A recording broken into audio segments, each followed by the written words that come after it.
What's going on, everybody? Drew with Drew's Roofing and Home Repair, and I know you haven't seen me in a while, putting out a lot of videos. I am slowing down in my older age, not doing as much as I did, but I do have a few videos coming up.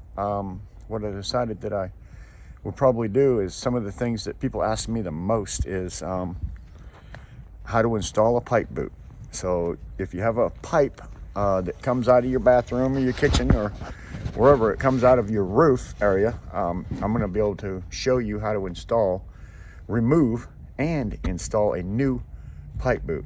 I'm going to recommend that you try the perma boot before you try removing your old boot. So that's one thing I'm going to do here real soon. And there's another video that I'd like to put out there, how to install a rain diverter. Now, when you put a rain diverter in, you have to keep them cleaned out, no pine straw and leaves in the back. So that's something you want to pay attention to. But we'll see you guys on the next one.